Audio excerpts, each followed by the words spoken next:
చాలా healthy recipe చూపించబోతున్నాను. Sweet అనొచ్చు, బ్రేక్‌ఫాస్ట్ అనొచ్చు, డిన్నర్ అనొచ్చు. ఏంటి ఇలా చెప్తున్నాను అనుకుంటున్నారా? 3 టేబుల్ స్పూన్స్ ఓట్స్ తీసుకోండి.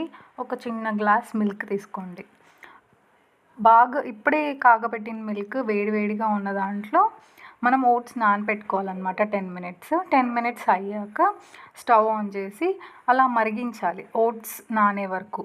మరిగించాక పొంగుతూ ఉంటుందండి. కొద్దిగా పెద్ద గిన్నె తీసుకోండి. 1 పర్సన్‌కి 3 table spoons oats, half glass milk సరిపోయిద్ది. బ్రేక్‌ఫాస్ట్‌కి ఫిల్లింగ్‌గా అనిపిస్తది. చాలా ఈజీ. 10 మినిట్స్ కూడా పట్టదు పాయసం చేయడానికి. అంత ఫాస్ట్‌గా అయిపోయిద్ది. మీరు నైవేద్యంగా కూడా పెట్టుకోవచ్చు. ఇలా పాలు మరిగాక పై వరకు వచ్చాక చిక్కబడిద్ది ఓట్స్. అప్పుడు మనము ఈ డ్రై ఫ్రూట్స్ అన్నీ తీసుకోవాలన్నమాట. మా ఇంట్లో ఈ డ్రై ఫ్రూట్స్ అన్నీ ఉన్నాయి. ఇవన్నీ హెల్తీ కాబట్టి మీరు ట్రై చేయండి. బెస్ట్ డైట్ రెసిపీ అనమాట. క్విక్‌గా అయిపోయేది.